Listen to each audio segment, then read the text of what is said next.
N'aka kasita waburu onye ndị ya gasị gbegbo na kasita waburu onye agbụrụ ya kasị gbegbo na kasinita ewe Prophet ndị egwu na Igbo niile alile egwu emu n'enu ije nwoke esiwere ike ije nwoke adịrị isi mmemme nyebe oyi m injinia na-esiri chukwu be m webụla akwụkwọ ka nwazi agụ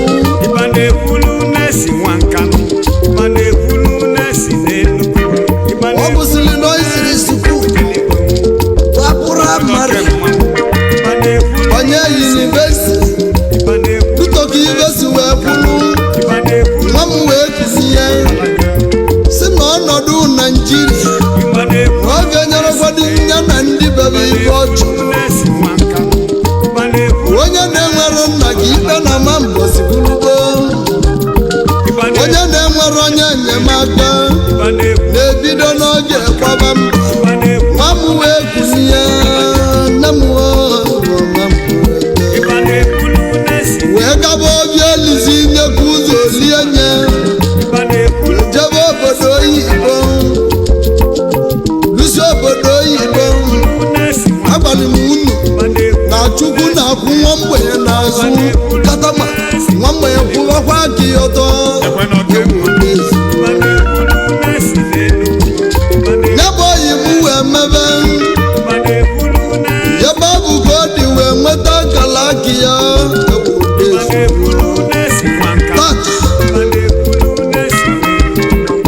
injinia na-esi Chidubem ede onye bụzi CEO Fox Renewable Energy anyị nwere taa onye bụ Ojisolemok ọbụ ya nwee gbozemenesugbe ka na onye bụbu CEO Top Security Guard Gates Top Security ya ya bụbu CEO PMT Autos ya Document Transactions Cancer ezi oyibi erike ekwe nwegwozi emene isukwe ka na agbalike onye bụbu CEO Compact Trading Firm Enterprises ọkazi ibi ya mma akwụdị na nwa wanu na Agabi ka nna akpọ mmiri niile ji mba na wala ọgọdọ mma m unu na nnukwu ibe nne niile mmụọ ebe ya onye anyị na-egbu ọ na-enyere ọtụtụ mmadụ aka Agabi n'ihe ọkpara na bebe ihe o mere erike eze ọmọgọ ndị Agabi ele ọgọ gaa n'iru ya bụ oke nwaanyị na-akọwa ihe o mere erikekwene ana na-agụ ọgwụ ọnụ mmadụ ga-elokwubeli jebe obodo wee na-ahịa ahịhịa ndị Agabi ụmụnna m ndị Agabi ka enweli na Nkanụ dịka ofe ọgwụ ka nwata nwaanyị na-ayọ di ya gaba bili n'udo ewe ebugo anyị ogembe iweda mmekwe n'ọhịmụ na-ayọ ibe niile dị n'Agabi mmụọ niile dị n'Agabi nwoke dị ya nwaanyị dị ya chewekwado injinia na-esiri Chidubem ede odikwe na-echi alụso ode n'Igbo ode n'olu ka anyị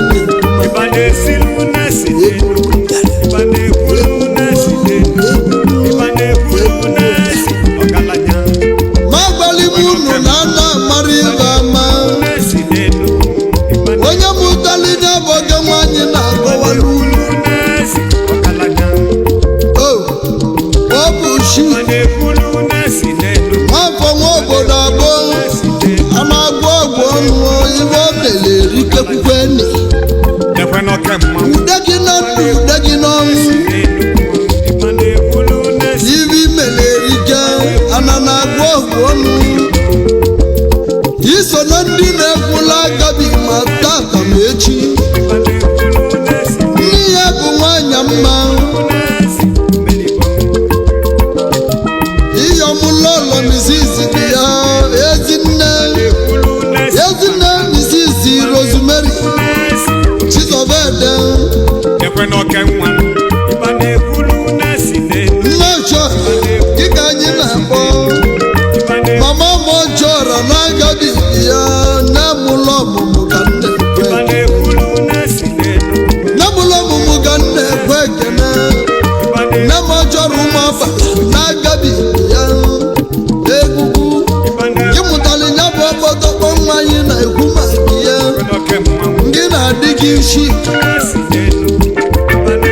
ọbụ nwa obodo abụọ utu dike egbulu odogwu na mba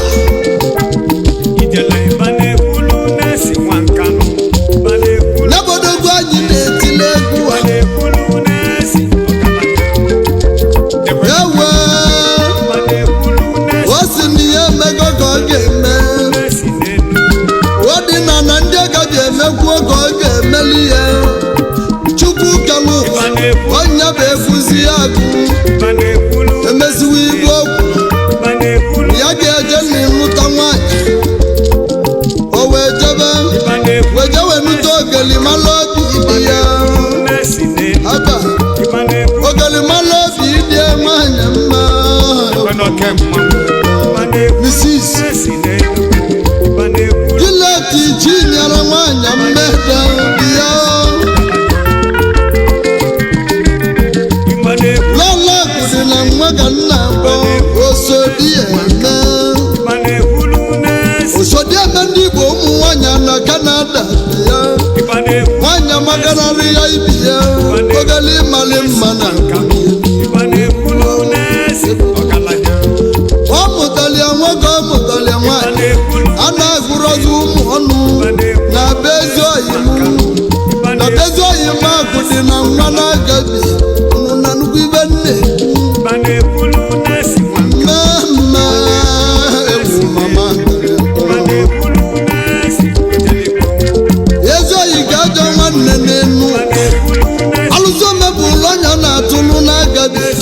na Nkanu dịka ọdụ na-akpọ ebunu ji isi eje ọgwụ na Nkanu na Agabi onye mụ nke ka anyị na-akpa bụ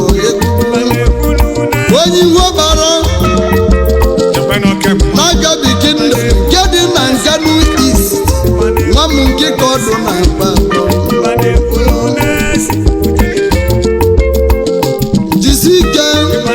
agbago bụ ndị bụ onye anyị na-adị na mma na kalịchọ ị ga-adị ka echi eziokwu echi a na-agụta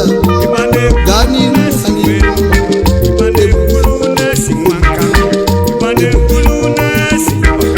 wosibu wee kwele ekene onye nne na nna ji ndani ya wee odogwu mbamalio mama odogwu mbamali biya nwanne ya ga na-akpọ Uwezo oyimu Uwezo oke Solomon ede wegbuzie menezuke na aweli ndị Agabi na-etu ya akara amami ya nwa of Agabi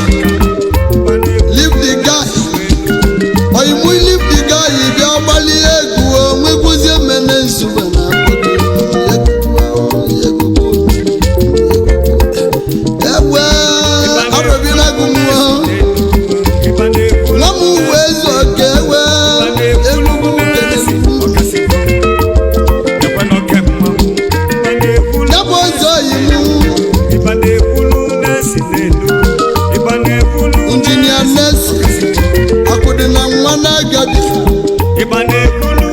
osimu kenebezie ndị ezi ọhịa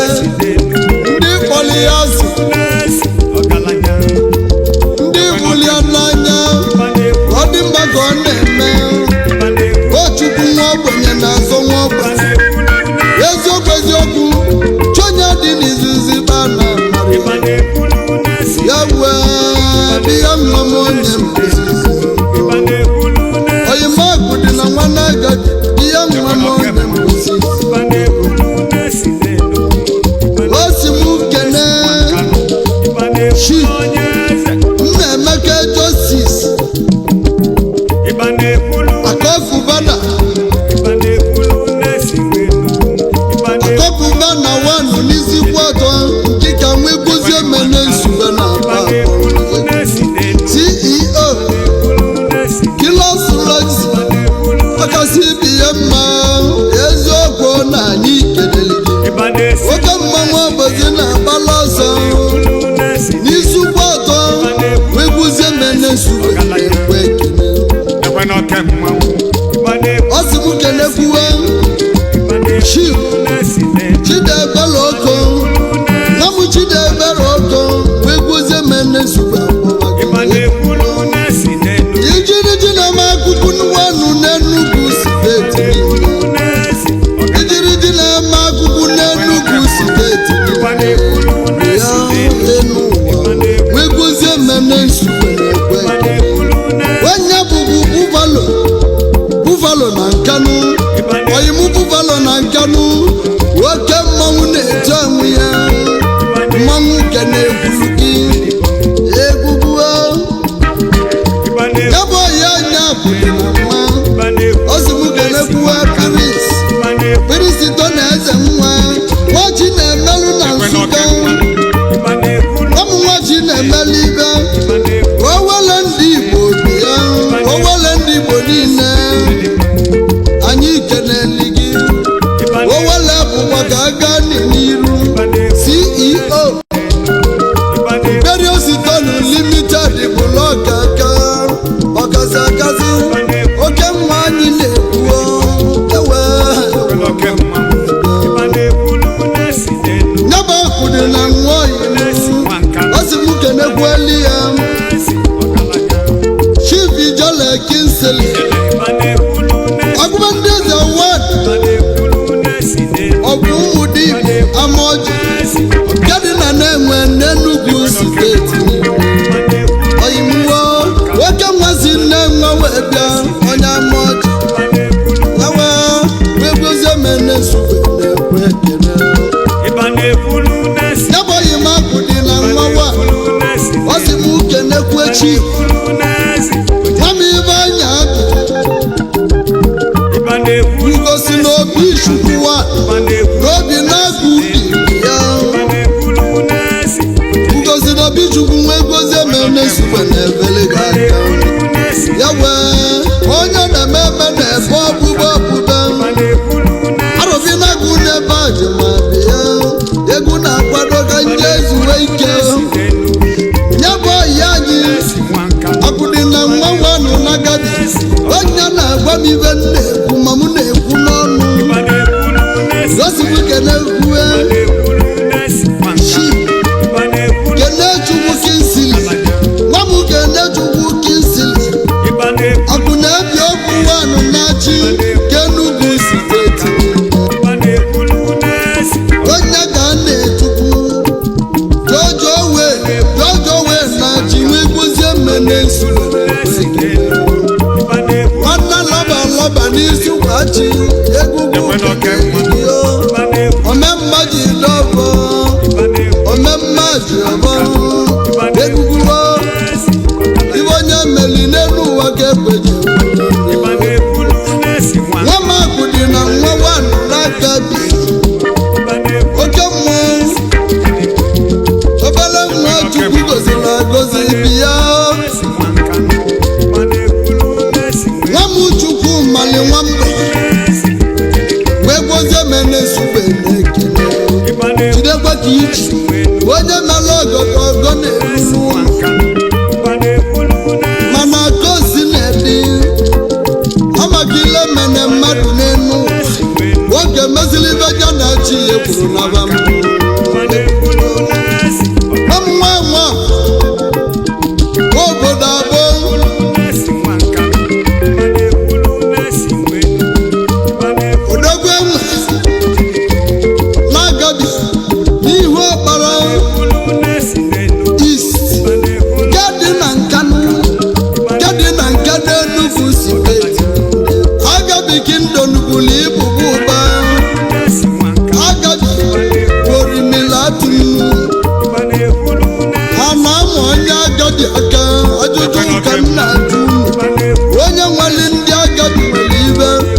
ka anyị